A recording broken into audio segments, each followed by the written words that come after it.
Coucou. Pendant l'été 1871, une auberge ouvre dans le comté de Labette au Kansas. L'auberge ouvre ses portes proche du sentier des Osages, connu à l'époque pour être l'un des sentiers les plus praticables pour traverser l'ouest des États-Unis. Cette auberge est tenue par la famille Bender, qui va être connue d'ici quelques années pour devenir l'une des premières familles américaines de tueurs en série. Bienvenue pour une nouvelle HVF.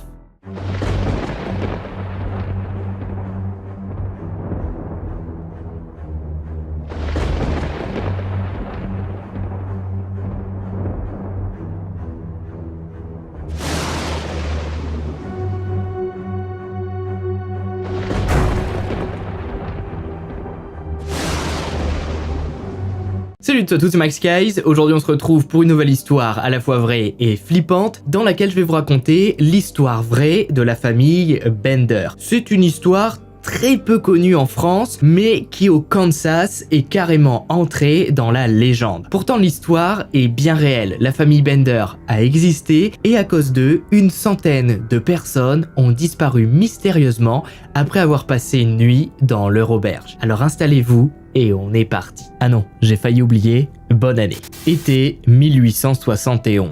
Notre histoire débute au Kansas, pendant la conquête de l'Ouest. Ça peut vous paraître extrêmement loin cette époque, peu de personnes l'ont connu, moi perso je l'ai connu, j'étais sur mon cheval, j'étais cow-boy, mais vous inquiétez pas, l'histoire a tellement choqué à l'époque qu'aujourd'hui on a énormément d'informations et beaucoup de photos concernant l'affaire. Bon, beaucoup, je me comprends, hein, mais on en a. La famille Bender, qui sera surnommée plus tard les Sanglants, est d'origine allemande. Les parents ont débarqué en Amérique il y a quelques dizaines d'années et les Bender sont 4. Il y a John, le père, surnommé Pa, qui a 60 ans, c'est un homme grand et gros, c'est une machine. Il a des colères assez fréquemment et ne parle quasiment pas anglais, puisqu'à cause de son accent allemand, on ne comprend rien lorsqu'il parle. La mère quant à elle s'appelle Almira, surnommée Ma. Elle a 42 ans et comme son mari, c'est une femme aigrie avec le visage fermé qui dans sa jeunesse a eu plusieurs hommes qui sont tous morts mystérieusement. Les Bender ont un fils, John, qui a 25 ans. C'est un garçon assez simplé qui a un toc. Il glousse. Lorsqu'il va finir une phrase, il va tout le temps faire des bruits étranges. Certains le pensent même malade. Mais ils ont aussi une fille, Kate, qui a 22 ans et qui est tout le contraire de ses parents et de son frère. C'est une jeune femme très belle pour l'époque, elle est grande, mince, a de longs cheveux et a beaucoup d'amis. Elle passe souvent ses soirées en ville et y reste plusieurs fois quelques jours car elle fait du spiritisme. Elle dit qu'elle sait parler aux morts et fait donc payer des séances aux gens de la ville. Bien évidemment, quand je parle de ville, je parle des villes de l'Ouest américain. C'était des villes vraiment pauvres avec des maisons en bois. Bref, c'était les villes typiques de la conquête de l'Ouest. Donc Kate n'avait aucun souci pour faire croire aux gens crédules et malheureusement peu éduqués de l'époque qu'elle pouvait parler aux morts. Et elle gagnait donc un peu d'argent grâce à ça. Bon, elle s'amusait aussi à dire qu'elle savait créer des potions magiques. Kate, elle savait tout faire. Kate et John sont d'ailleurs connus pour être assez proches. Un peu trop même, un peu plus que des frères et sœurs, puisque de temps en temps ils se présentaient comme mari et femme et se tenaient assez souvent la main. À l'époque, ça paraissait quand même vachement étrange. C'est donc en 1871 que la famille s'installe dans le comté de Labette au Kansas, proche de la petite ville de Cherryvale. Après avoir vécu de divers boulots, les Bender décident d'ouvrir une auberge qui fait aussi office de petite épicerie. Ils construisent tout de leurs propres mains et placent leur auberge près du sentier des Osages pour pouvoir être visibles. Ils sont assez seuls dans le coin. Il y a quelques autres petites auberges éparpillées un peu partout, mais l'endroit où sont placés les Bender est assez désertique. La maison va être divisée en deux parties. C'est une très petite maison en bois typique de l'époque. Et pour séparer la maison en deux, Pa, le père, va simplement accrocher au milieu de la pièce un drap. Il y aura donc la pièce de réception avec une table, quelques chaises et des boîtes de conserve à vendre, et c'est là que sera accueilli le voyageur. Et derrière le drap, ce sera la pièce de la famille. Bon, on a connu mieux comme intimité, mais vous allez voir que ce drap qui sépare la pièce en deux va avoir une utilité très morbide, puisque le voyageur, lorsqu'il sera seul, sera tout le temps placé dos au drap. Je laisse travailler votre imagination. Une cave va également être aménagée sous la maison. La trappe pour y accéder sera dans la cuisine. Officiellement, la cave devait servir de chambre froide pour conserver les aliments. Mais normalement, à l'époque, la plupart des aubergistes avaient bien évidemment une cave, mais la cave n'était pas sous la cuisine et on n'y accédait pas grâce à une trappe. La cave était à l'extérieur et on y accédait grâce à une porte qui menait vers des escaliers qui descendaient sous terre. Mais vous vous en doutez, la cave dans la cuisine n'est pas là par hasard. La famille a pensé à tout. À la fin de l'hiver 1871, l'auberge ouvre officiellement ses portes. Les voyageurs y trouvent un repas chaud et un lit pour la nuit. Le début. Dans un premier temps, les premiers voyageurs qui s'arrêtent à l'auberge vont avoir la chance de repartir le lendemain matin. En plus de ça, ils ont passé une super nuit. Ma leur a préparé un superbe ragoût, elle propose également un café chaud à la fin du repas, et Kate, de temps en temps, sait se montrer très sympathique avec les voyageurs en échange d'un peu d'argent. Donc, grâce aux bouche à oreille, les voyageurs qui passent par le sentier des Osages n'hésitent pas à s'arrêter pour la nuit à l'auberge des Bender. Mais peu à peu, les hommes qui vont s'arrêter à l'auberge n'en ressortiront plus le lendemain matin. On parle à l'époque d'une centaine de disparitions. Malheureusement, ces disparitions ne vont inquiéter personne. On est en pleine période de la conquête de l'Ouest, il y a des bandits partout, donc si les gens disparaissent en se rendant à l'Ouest, c'est juste dommage, tant pis pour eux. La plupart des voyageurs qui vont disparaître étaient des hommes seuls qui transportaient sur eux toute leur vie. En effet, à l'époque, lorsque les gens partaient à l'Ouest, ils prenaient sur eux leur argent, leurs bijoux et tous leurs vêtements. Autant vous dire que chaque homme avait donc sur lui une certaine petite somme qui pourrait intéresser les Bender. Bien évidemment, la plupart du temps, les hommes qui étaient très pauvres et qui avaient juste l'argent pour payer le repas et la nuit repartaient en vie le lendemain matin. En plus de ça, ces centaines de personnes qui vont disparaître n'avaient malheureusement pas énormément d'amis, ou en tout cas pas d'amis influents. Comment voulez-vous retrouver quelqu'un dans l'Ouest américain? Il a pu disparaître n'importe où et il faudrait une fortune colossale pour engager des gens qui pourraient partir à la recherche d'un seul homme. Pourtant, plusieurs fois, éparpillés dans le comté de Labette, des hommes vont être retrouvés. Par exemple, un certain John sera retrouvé dans la rivière, il a pris un coup de marteau et a une coupure à la gorge. Dans un premier temps, le propriétaire du terrain là où a été retrouvé John va être interrogé et fortement suspecté. Mais il jurera ne pas connaître cet homme et finira relâché. Plusieurs hommes, tout au long des mois qui suivent, vont être retrouvés avec les mêmes blessures. Mais ces affaires n'intéressent pas du tout les autorités, ils ont bien mieux à faire que s'intéresser au sort de pauvres hommes qui sont partis seuls à la conquête de l'Ouest. Tout au long de l'année 1871 et jusqu'en février 1872, ce sont une petite dizaine d'hommes qui vont être retrouvés. Certaines fois, ils sont retrouvés seuls et d'autres fois, ils sont retrouvés à deux. Tous ont les mêmes blessures à la tête et à la gorge. En réalité, ces hommes ont tous été choisis par Kate. Lorsqu'ils arrivent à l'auberge en fin de journée, s'ils sont seuls, Kate va commencer à jouer de ses charmes et elle va commencer à s'intéresser à eux. Elle va leur poser plusieurs questions.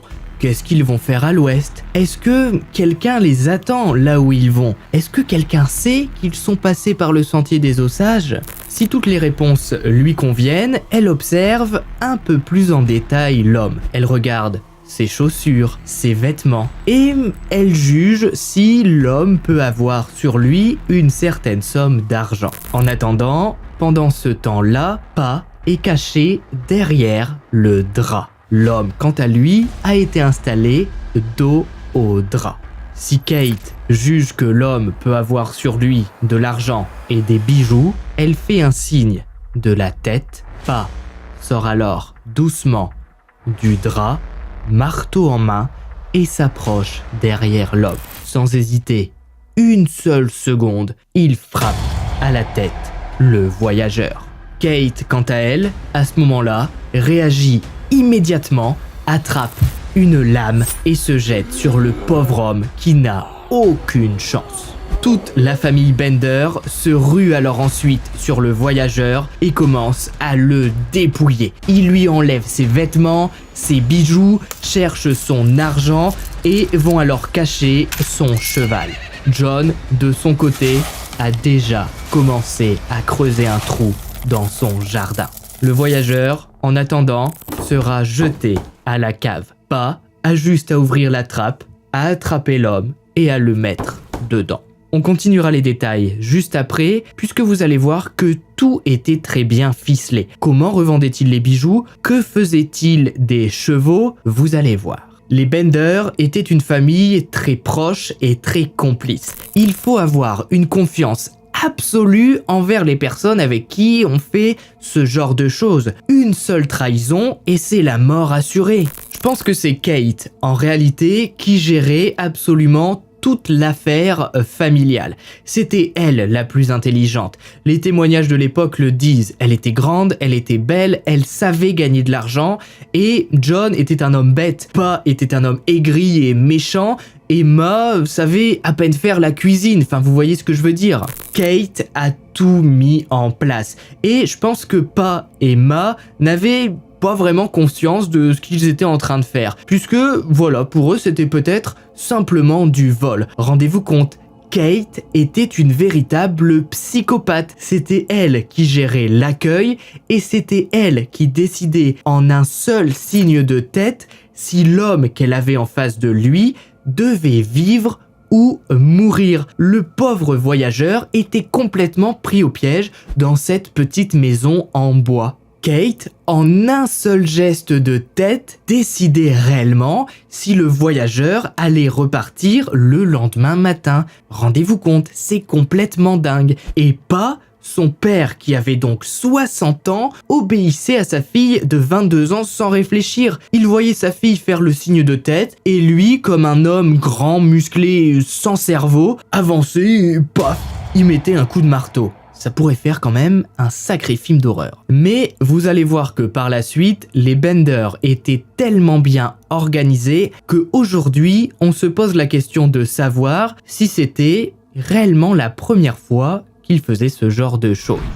1873. 2 ans après l'ouverture de l'auberge, le sentier des Ossages est de moins en moins fréquenté. Malgré la bonne réputation de l'auberge pour les quelques voyageurs qui réussissent à repartir en vie, eh bien, les gens évitent le sentier puisque la rumeur dit que des centaines de personnes ont disparu en empruntant cette fameuse route. Donc, les gens préfèrent contourner la route, perdre plusieurs jours de cheval, plutôt que de risquer tout simplement de disparaître. Mais les Bender ont été bien trop gourmands et ont assassiné beaucoup trop de personnes en trop peu de temps. Malgré tout, personne ne se doute de l'horreur qui se trame chez eux. Leur champ est un véritable cimetière. Mais la famille n'est pas bête puisqu'ils ont planté des arbres fruitiers et ont fait un petit jardin autour de leur ferme. Ce qui fait que lorsque des fermiers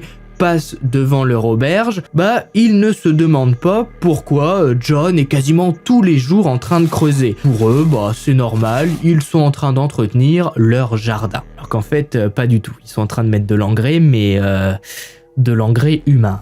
Le docteur William, en avril 1873, va partir à la recherche de l'un de ses meilleurs amis qui s'appelle John et qui n'a plus été revu depuis maintenant quelques semaines. En effet, John était parti avec sa fille à l'enterrement de sa mère. Et il n'est plus jamais revenu après avoir emprunté le sentier des Osages. Le docteur William va donc prendre son cheval, remonter le sentier et s'arrêter aux quelques habitations qui longent la route. À chaque fois, il pose les mêmes questions. Avez-vous vu un certain John et sa fille? Mais personne n'a rien vu et personne n'a vraiment fait attention. Le docteur William va finir par arriver devant l'auberge des Bender. Il descend de son cheval, toque à la porte en bois et c'est Kate qui lui ouvre. Rapidement, elle voit immédiatement que l'homme est quelqu'un de riche. Il a un beau chapeau, des belles bottes, donc elle commence immédiatement à jouer de ses charmes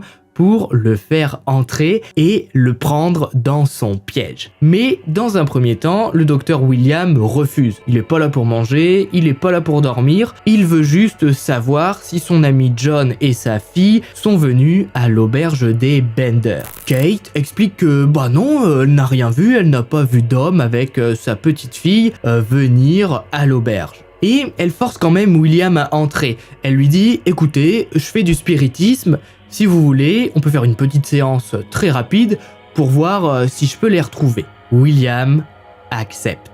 Grosse erreur, puisque il ne va pas lâcher l'affaire. Il ne veut pas manger, il ne veut pas boire de café et il pose énormément de questions puisque il a l'impression que la famille est bizarre. Il se sent mal dans cette petite pièce qui est coupée avec un drap au milieu.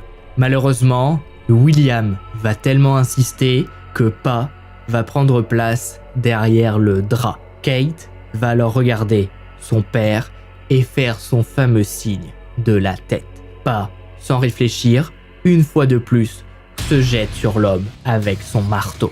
Mais cet assassinat du docteur William va être l'une des plus grosses erreurs que va commettre la famille Bender. En effet, le docteur William est un homme connu en ville et en plus de ça, il a prévenu absolument tout le monde qu'il partait à la recherche de son ami pendant plusieurs jours sur le sentier des Osages. Mais c'est pas le pire, puisque William a comme frère le colonel Ed York, mais également le sénateur du Kansas. Autant vous dire que si ces deux frères se mettent à la recherche de William, ils peuvent fouiller absolument toutes les maisons du comté. En clair, les Bender sont dans la merde. Vous le voyez venir, l'une des plus grandes chasses à l'homme de l'histoire américaine va débuter.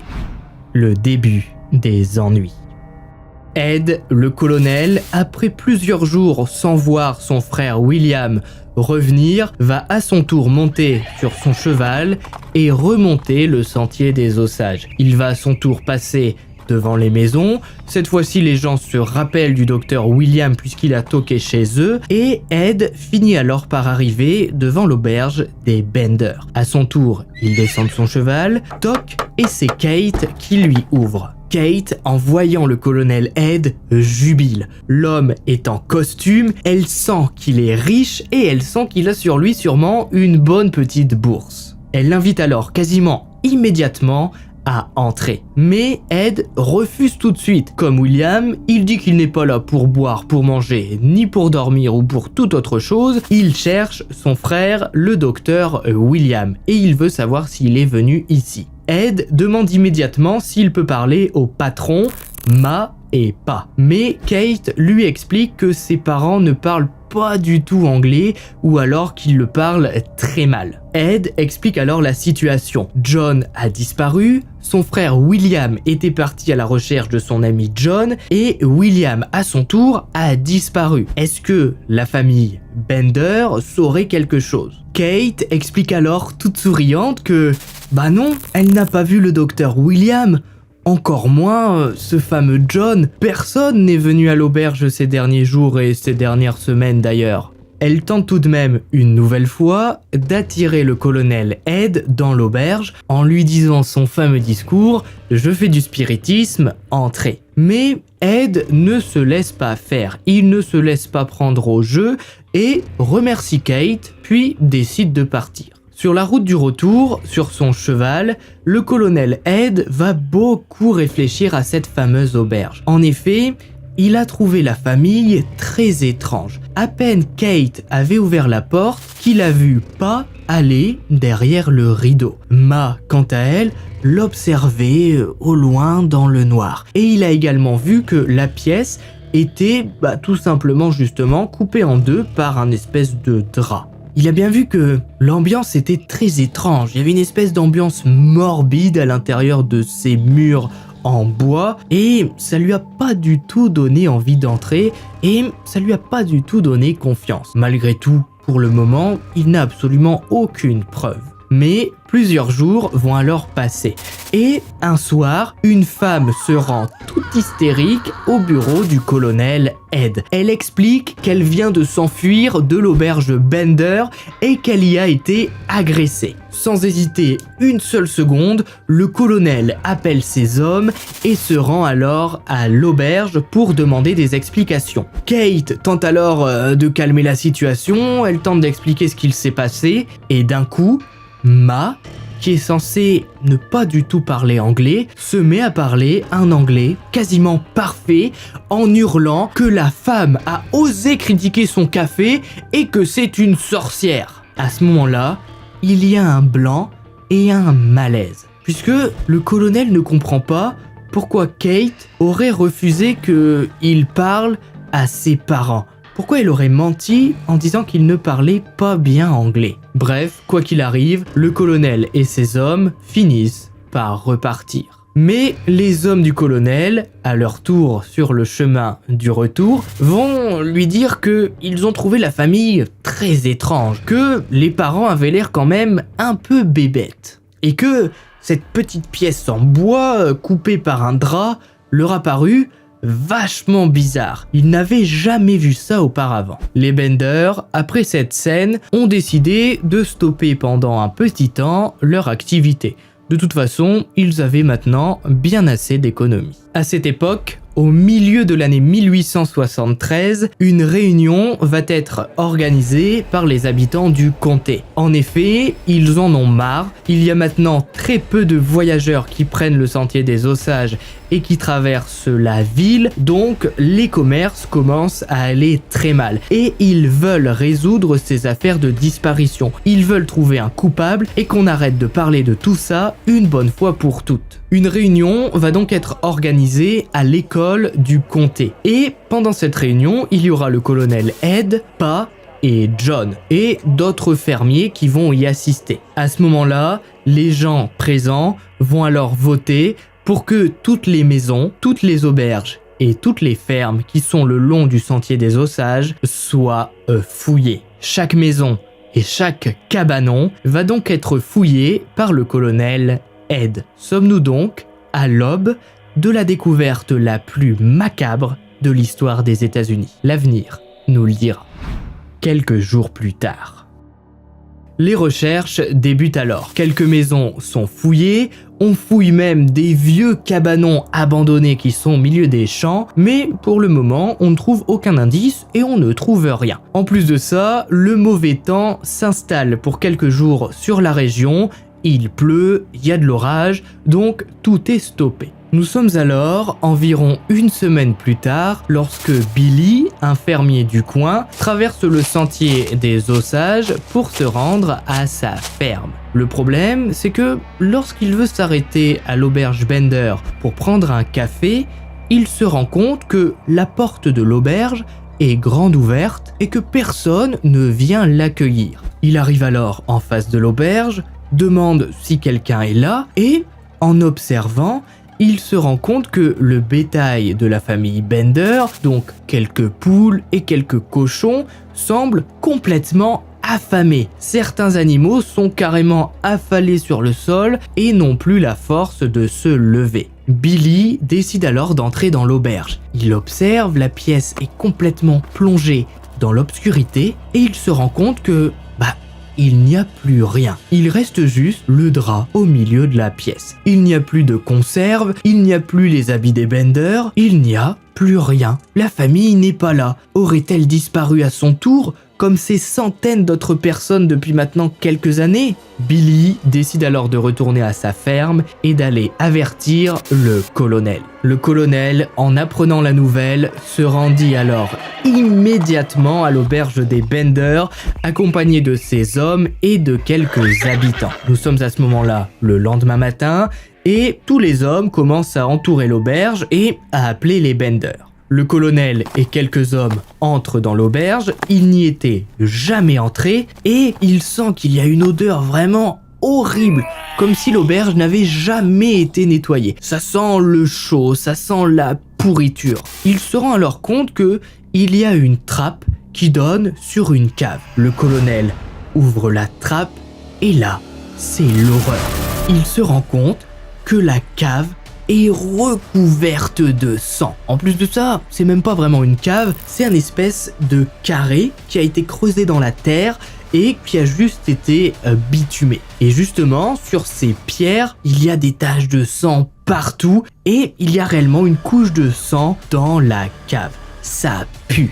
À ce moment-là, les hommes du colonel, à cause de l'odeur, sortent de l'auberge. Mais le colonel reste dans l'auberge, reprend ses esprits et se met alors à observer. Il se rend compte que sur les murs de l'auberge et sur le toit, il y a des impacts de balles, comme si des gens avaient tenté de se défendre à l'intérieur de l'auberge. Il en est maintenant sûr, des gens sont morts et ont été assassinés ici. Le colonel, le soir même, lance les premières recherches et un homme va se rendre compte que la terre a été retournée assez récemment au niveau du jardin. Il creuse et en fait il a même pas besoin de creuser puisqu'il va tomber immédiatement sur le docteur William qui a été enterré. Enfin enterré c'est un grand mot, il est juste recouvert d'une petite couche de terre. Il était là depuis plusieurs semaines.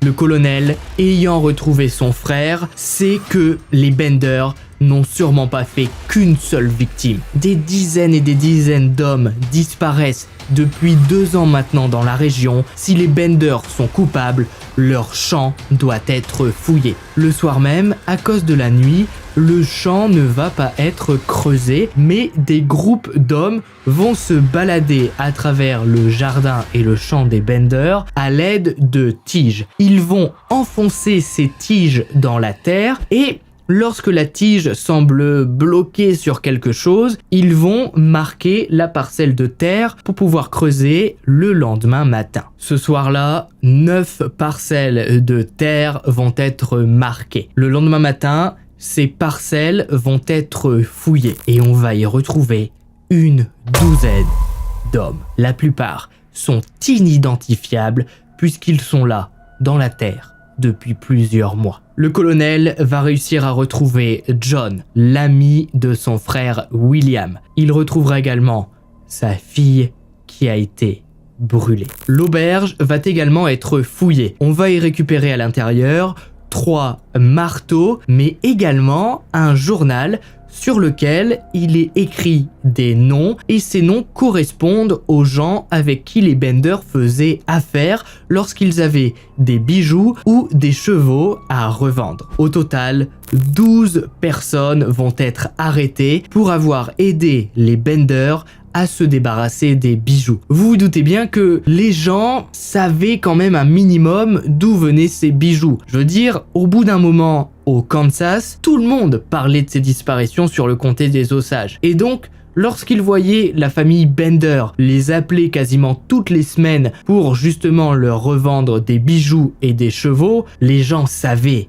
mais ne disaient rien. Malheureusement, et c'est sûrement le plus frustrant dans cette histoire, c'est que les fouilles vont être arrêtées extrêmement rapidement, puisqu'en quelques jours, ce ne sont pas moins de 3000 personnes qui vont se rendre sur les lieux du crime. L'auberge va être pillée. Les gens vont voler les murs en bois de l'auberge et également ses fondations. Ils vont tout volé. En quelques jours, il ne reste plus rien. Les autorités sont débordées et préfèrent quitter les lieux. C'est-à-dire que si aujourd'hui vous allez sur le sentier des Osages, vous allez là où était l'auberge et que vous vous baladez dans le champ, vous risquez d'avoir certaines surprises puisque cette zone n'a jamais été en travaux. Personne n'a jamais creusé au niveau de ce champ. C'est-à-dire qu'aujourd'hui, il reste encore des choses à découvrir dans ce fameux champ. Mais bref, une récompense va alors être offerte à tous ceux qui pourront aider à retrouver les Benders. Ce qu'il faut pas oublier, ils se sont enfuis et maintenant ils doivent être jugés. Ce sont des tueurs en série, ils sont dangereux et il faut les arrêter. Une récompense de 2000 $ va donc être mise sur la table. Ça représente actuellement 50 000 $ actuels. C'est énormissime pour l'époque. Plusieurs groupes de personnes vont donc prendre en chasse les Benders. Ils vont suivre les traces de roulotte. Ils vont retrouver à 20 km de l'auberge la roulotte des Benders abandonnée avec les chevaux affamés. Les Benders ont fui ensuite à pied. Ils se sont ensuite rendus à Tyre, une petite ville justement à 20 km de leur auberge. À Tyre, les Benders ont pris des billets de train pour se rendre en Californie. Mais entre-temps, John et Kate ont changé de train et se sont rendus au Texas dans une communauté de hors-la-loi. À partir de ce moment-là, plus aucun détective n'a voulu les poursuivre, puisque vous imaginez bien qu'un détective qui débarque au Texas dans une communauté de hors-la-loi a très peu de chances de survie. Il a été prouvé par la suite que seulement quelques années plus tard, John a fini par mourir d'une maladie cérébrale. Concernant les parents Bender, Pa et Ma, ils ont ensuite à leur tour changé de train pour aller finalement de l'autre côté des États-Unis à Saint-Louis dans le Missouri. Ils n'ont jamais été retrouvés. Kate, quant à elle, a réussi à fuir les autorités toute sa vie et, à son tour, n'a jamais été arrêtée. Il y a eu plusieurs fois des gens qui ont été arrêtés, on pensait que c'était eux, les fameux Benders, mais on n'a jamais pu prouver leur identité. Un jour, on était à deux doigts de faire un procès à deux femmes que l'on soupçonnait d'être Ma et Kate Bender, mais l'État du Kansas n'a pas eu le temps en fait d'organiser le procès et a fini par libérer les deux femmes. On ne sut jamais si elles étaient réellement Kate et Ma Bender. Pendant plus de 50 ans, des détectives vont tenter de retrouver la trace des Bender, mais personne ne réussira jamais à les retrouver. Dites-vous que s'ils ont eu des enfants, peut-être que des gens, actuellement aux États-Unis, sans le savoir, sont les descendants de la famille Bender. Les objets retrouvés dans la maison, les marteaux par exemple, sont aujourd'hui exposés au musée de Cherryvale. À la base, les autorités auraient voulu faire un musée spécialement pour les Bender, mais les habitants de la ville s'y sont opposés. Ils ne voulaient pas que leur ville soit connue pour avoir un musée représentant la vie des Bender. Effectivement, c'était un peu glauque. Les quelques curieux qui à l'époque ont eu le courage de se balader en pleine nuit dans les alentours de l'auberge disent que le lieu est maintenant hanté et que la nuit on y entend des hurlements. Quoi qu'il arrive, en seulement 2 ans, les Bender ont réussi à mettre au point leur plan machiavélique pour gagner un maximum d'argent. Ils ont fait disparaître des centaines d'hommes sans jamais être punis. Ont-ils vraiment été arrêtés un jour? Plusieurs groupes disent les avoir tués, mais personne n'a jamais apporté de preuves. Les Bender ont donc pu finir leur vie complètement libres avec le pactole qu'ils avaient touché. Si vous avez regardé la vidéo jusqu'au bout, mettez auberge en commentaire. J'espère que cette vidéo vous aura plu. Si c'est le cas, le pouce bleu. N'oubliez pas de vous abonner et d'activer la cloche. Sur cette vidéo, on avait un nouveau type de montage. Donc voilà, si ça vous a plu, il y en aura de plus en plus des vidéos comme ça sur la chaîne. Dites-le moi, ça fait toujours plaisir. C'était MaxKeyes, on se retrouve très bientôt pour de nouvelles HVF. N'hésitez pas à me suivre sur Twitter et Instagram. Je suis ultra actif concernant les vidéos. Et puis, bye!